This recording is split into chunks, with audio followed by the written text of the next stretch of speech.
Hola, lo siento mucho para los que estabais conectados intentando seguirlo.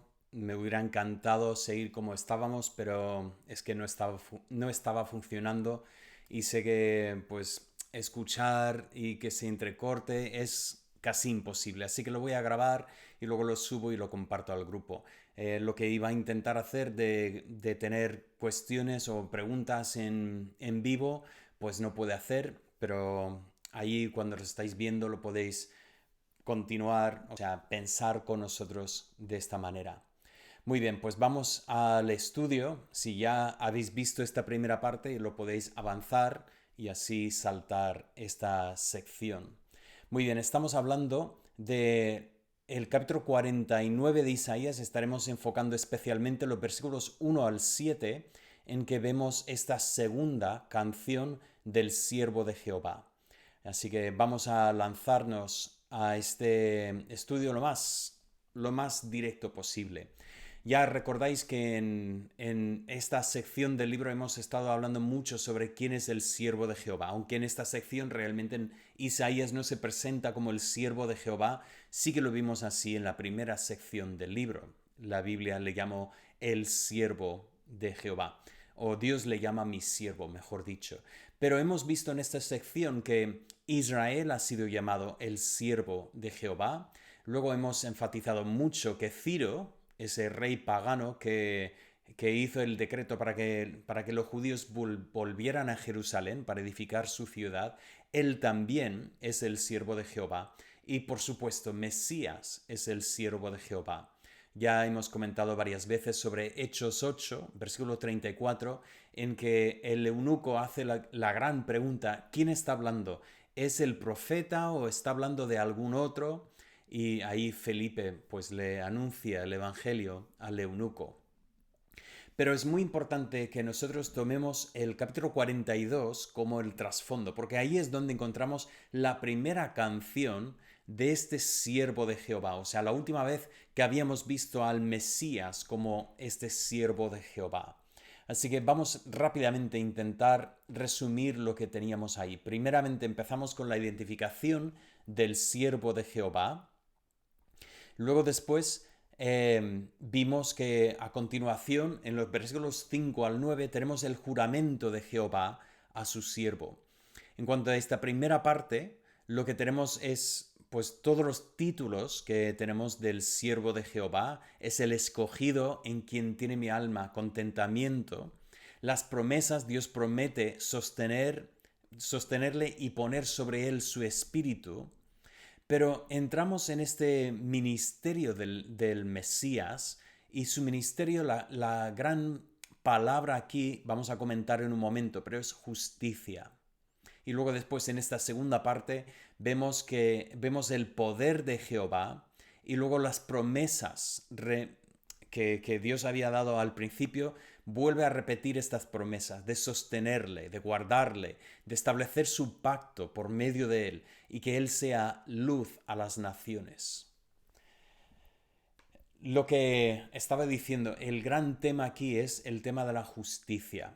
Ahora, no estamos hablando solamente de la justicia en el sentido de hacer justicia para los que han sido maltratados, sino más bien lo que tenemos es el pensamiento de establecer la verdadera justicia de Dios en la tierra. O sea, desde que Dios hizo a Adán y Eva, pues no ha habido justicia en la tierra. Todos somos pecadores. Y por lo tanto tenemos el gran pensamiento aquí de que hemos todos pecado contra Dios y por lo tanto no hay una justicia. Como dice el Antiguo Testamento, no hay justo ni aún uno. Y luego después Romanos, por supuesto, lo cita y así lo enfatiza. Pero esta justicia no viene solamente para Israel, sí que viene para Israel, es parte del ministerio, pero también viene para todas las naciones. Un texto clave se encuentra en estos versículos 3 y 4, donde dice, por medio de la verdad traerá justicia. No se cansará ni desmayará hasta que establezca en la tierra justicia y las costas esperarán su ley. La estructura de la canción que tenemos aquí es interesante porque sigue esta estructura quiástica que hemos comentado en muchas ocasiones, en que tenemos un paralelismo inverso. Por lo tanto, notamos que la canción empieza con el anuncio del siervo llamado por Dios. Notemos, por favor, que Él está hablando, es el siervo mismo el que habla, y termina con el anuncio de Jehová acerca del siervo escogido. Por lo tanto, tenemos ese paralelismo y en medio que encontramos, pues encontramos el aparente fracaso del siervo, pero el verdadero éxito del siervo. Así que vamos a tomar esta estructura y vamos a comentar lo que tenemos aquí.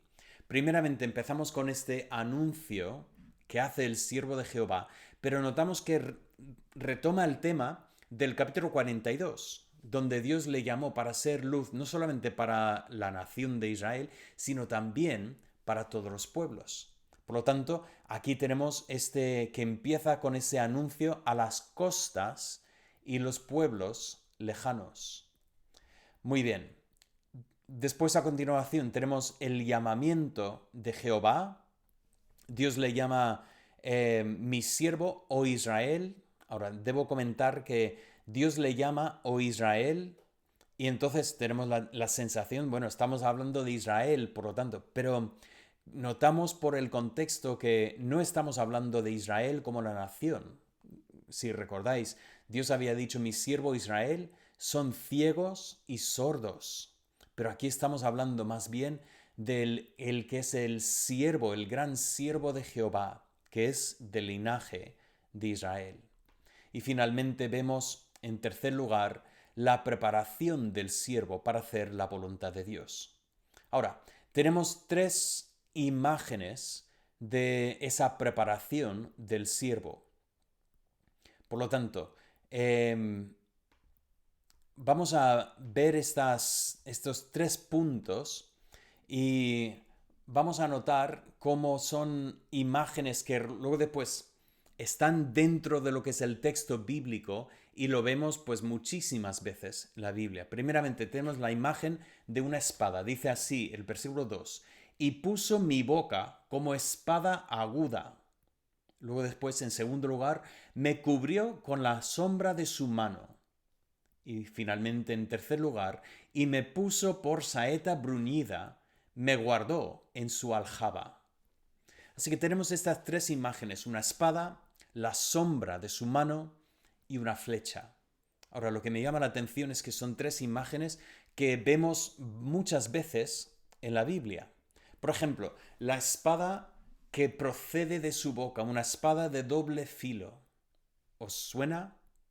Debería sonaros, porque cuando leemos en Apocalipsis vemos que así es como vuelve Mesías. La verdad es que en su primera venida no veíamos esta espada más allá de su ministerio de enseñanza. Y bueno, la verdad es que sí que era cortante su manera de decir la verdad. Siempre lo decía con gracia, pero decía la verdad tal como era. Pero vamos a ver que un día volverá Cristo y volverá efectivamente con la espada que procede de su boca. En segundo lugar, la sombra de la mano de Dios. ¿Os suena esta imagen? Pues si quieres buscarlo, busca Lucas 1:35. ¿Qué es lo que encontramos ahí?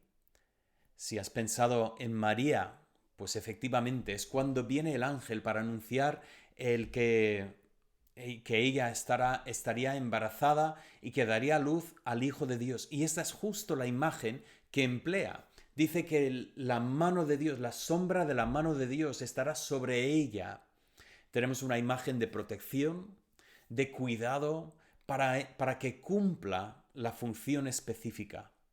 Y finalmente esta imagen de una saeta bruñida, ese pensamiento de una flecha pulida, una flecha preparada y guardada para una ocasión especial. Me llama la atención que la Biblia llama a los hijos como flechas y dice, bienaventurado el que tiene su aljaba lleno. Ese pensamiento de tener, pues justo, preparado para el momento, lo que necesitas. Pues esta es la imagen de Mesías que está preparado. Así que tenemos estas tres imágenes que tenemos aquí en el texto de Mesías y cómo él está preparado. El ministerio del siervo es la justicia. Como hemos visto en la primera canción, ahora volvemos a ver aquí. Y no obstante, lo que primero vemos aquí es que hay un aparente fracaso del siervo. El versículo 4 nos llama la atención porque decimos, claro, estamos hablando del siervo de Jehová, que es que él es una flecha pulida, tiene la sombra de la mano de Dios sobre él, tiene una espada aguda que procede de su boca. No obstante, versículo 4 dice, pero yo dije, por demás he trabajado, en vano y sin provecho he consumido mis fuerzas, pero mi causa está delante de Jehová y mi recompensa con mi Dios.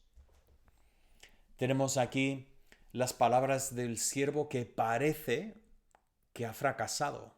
Estas palabras son importantes. Primeramente dice, por demás he trabajado. El pensamiento aquí es algo que es inútil. Esa misma palabra ya vemos en Isaías en el capítulo 30. Y ahí nuestra traducción lo llama así, inútil. Pero ese pensamiento de que he trabajado y ha sido inútil, que no ha servido de nada. Luego después continúa y dice, en vano. Y esa palabra en vano es la misma palabra que encontramos en Génesis 1, versículo 2, cuando describe ese momento antes de los días de creación en que está pues la materia presente, pero está sin forma y vacío. O sea, no hay nada dentro. Y luego después en la creación vemos que Dios va pues poniendo orden y llenando la tierra. Pero ese es el pensamiento, que está sin orden. Ese pensamiento de que todo lo que ha hecho, o sea, todo su esfuerzo, realmente no ha dado lugar a un resultado visible. Y finalmente dice, sin provecho. Esa es la palabra que vemos a lo largo de todo el libro de Eclesiastés. Vanidad de vanidades, todo es vanidad, todo es viento, todo es un soplo. Y aquí tenemos el pensamiento de que dice, mira, yo me he esforzado, he trabajado y no ha servido de nada. Ahora, si paramos a pensar en el siervo de Jehová, que viene a traer justicia, y pensamos en Jesús de Nazaret, es que estas palabras son perfectas para describir humanamente hablando lo que aparenta ser el ministerio de Jesús. Vemos que Jesús muere en la cruz y en el momento que está muriendo en la cruz, ¿a quién tiene delante? ¿Quiénes son sus fieles que están con él hasta el final? Pues se puede contar en una mano, que son su madre, unas mujeres más, y Juan.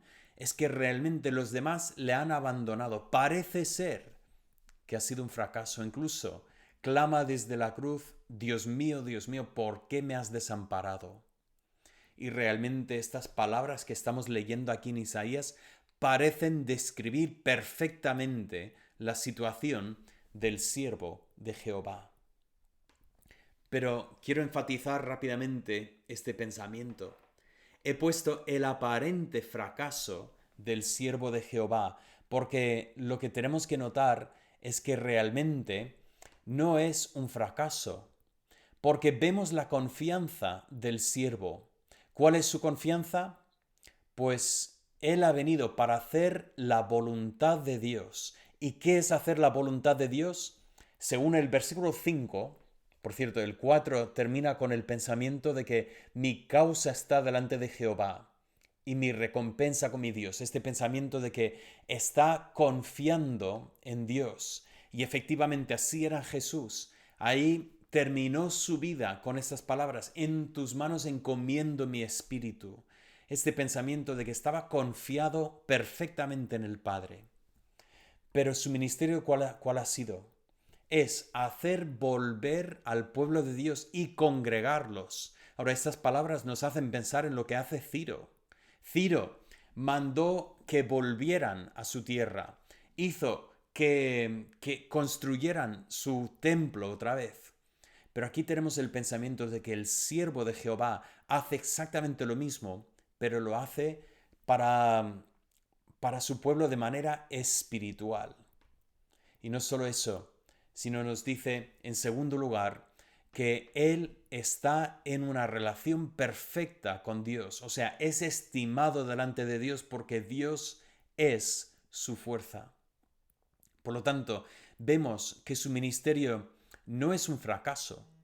Su ministerio es perfecto. Dios realmente hace su voluntad por medio de Jesús. Parece que es un fracaso y sin embargo, cuando vemos que lo que ha hecho, realmente vemos que es un éxito, que cumple perfectamente la voluntad de Dios. Y cuando pensamos en el Señor Jesucristo, murió y parecía que se había desvanecido todo su grupo, que sus seguidores habían desaparecido. Y no obstante, vemos unos días después, un mes y medio después, en el día de Pentecostés, que cuando baja el Espíritu Santo sobre ellos, ellos reciben el poder y empiezan a extender el Evangelio por todo el mundo. Y vemos que su tiempo no fue en vano, no fue un fracaso. Más bien, el resultado es que Él lleva la salvación hasta lo postrero, o sea, literalmente hasta los fines del mundo. Así tenemos el libro de los Hechos y así tenemos la historia del cristianismo verdadero hasta el día de hoy.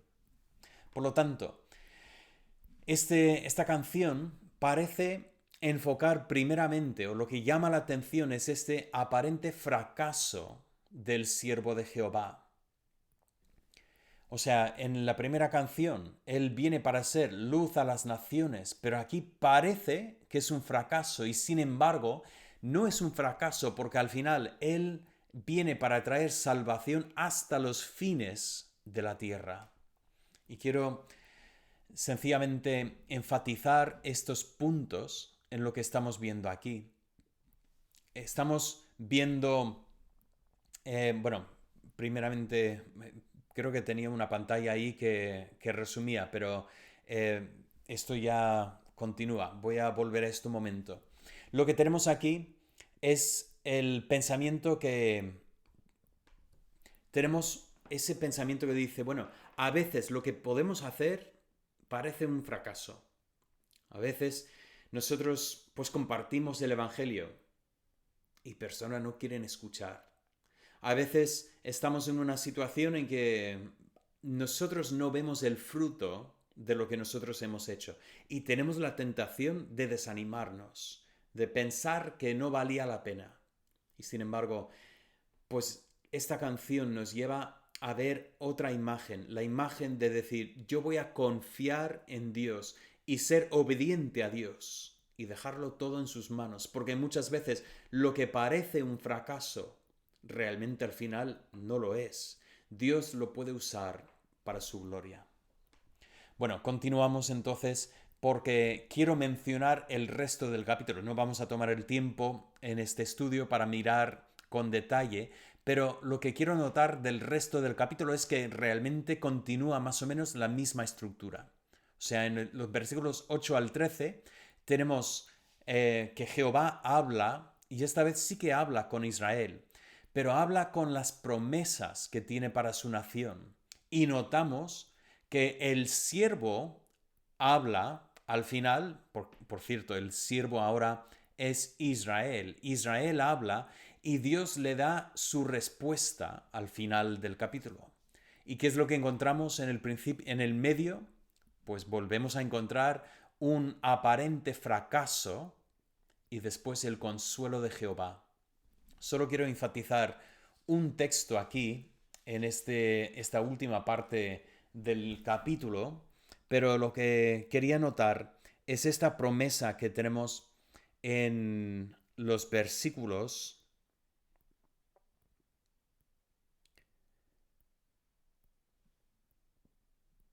Pues ahora mismo en mi Biblia no lo encuentro. ¿Sabéis cómo pasa a veces esto? Que lo tenías ahí a la vista y de repente parece que desaparece. Bueno, em, lo que tenemos aquí es una promesa preciosa en que Dios promete que los que confían en Él, ahí está, ya lo he encontrado, versículo 23 al final, dice, y conocerás que yo soy Jehová, que no se avergonzarán los que esperan en mí. Esa promesa realmente es una promesa preciosa, porque Dios está diciendo, si tú pones tu confianza en mí, no te decepciono, no te voy a en ningún momento abandonar, no te voy a desamparar, yo te voy a cuidar, voy a hacer contigo toda mi voluntad. Dios no hace promesas y luego después se echa para atrás o no cumple su palabra, más bien Dios es completamente fiel en todo lo que promete. Y entonces ahí tenemos, aunque parece que ha fracasado Israel. Ellos por su idolatría pues han abandonado a Dios y por lo tanto parece que no hay esperanza para ellos, pero hay esperanza porque si confían en Dios, Él cumplirá todas las promesas que les ha hecho. Y por lo tanto tenemos esta pregunta que hace Israel, la pregunta, ¿será quitado el botín al valiente? ¿Será rescatado el cautivo de un tirano? Eso desde el punto de vista de Israel, diciendo, pero nos han conquistado, ¿quién les va a quitar el botín? Y Dios contesta, dice, yo lo voy a hacer. Y Dios promete devolver al pueblo y llevarles y entregarles su tierra. Bueno, quiero ir a la conclusión de nuestro estudio en esta tarde. Y primeramente, bueno, voy a hacer dos puntos aquí. Primeramente, Dios puede tomar lo que parece un fracaso, perdonad, pensaba que tenía en pantalla las palabras estas, ya la pongo. Dios puede tomar lo que parece un fracaso y utilizarlo para cumplir su voluntad. ¿Tú crees esto? Espero que sí. Porque la verdad es que hay muchos momentos en esta tierra en que parece que triunfa el mal, parece que nosotros no tenemos esperanza. Parece que todo va mal, pero podemos confiar en este pensamiento. Dios lo hizo no solamente con su Hijo, sino que Dios lo hizo con su pueblo y Dios sigue haciéndolo. Podemos saber que muchas veces lo que parece un fracaso no es un fracaso para con Dios. Y en segundo lugar, lo único necesario para que Dios convierta un aparente fracaso en lo que es para su gloria es que nosotros confiemos en Él y esperemos con paciencia. Y ahí está el tema, que muchas veces nos cuesta. Podemos esperar con paciencia para que Dios cumpla su voluntad en nuestras vidas. Pues el ejemplo perfecto es Cristo.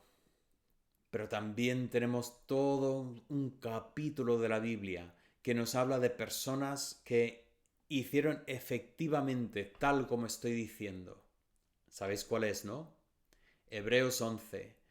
Puedes volver a leer esta lista y verás que son personajes que cada uno tiene su fallo, cada uno tiene su fracaso, cada uno pues era un ser humano imperfecto y sin embargo cada uno puso su confianza, puso los ojos más allá de esta tierra. Y en cada uno de ellos Dios fue glorificado. Y Dios puede ser glorificado también en nuestras vidas. Esto es lo que es el mayor privilegio del creyente, que Dios sea glorificado en nuestras vidas. Esperamos que así sea para nosotros. Vamos a terminar este estudio en oración. Padre Santo, damos gracias por lo que nos has enseñado hoy en este estudio de tu palabra. Pedimos, Señor, que el mensaje de la palabra llegue a nuestros corazones y que tú seas glorificado en nosotros. Muchas veces tropezamos y Satanás quisiera aprovechar estos momentos para decirnos que no hay esperanza, que no puedes obrar en nosotros, pero podemos confiar que tú puedes seguir obrando en nosotros y tú puedes ser glorificado al final en nosotros. Gracias por tu Hijo Jesucristo y la manera en que Él dio su vida, y aunque parecía un fracaso en el momento, Él ha sido para salvación hasta los confines de la tierra. Y así es que nosotros hoy estamos en Cristo. Es por el éxito de lo que Cristo hizo por nosotros. Damos gracias, Padre, y pedimos que nos ayudes a andar como es digno de ti. En el nombre de Cristo Jesús. Amén.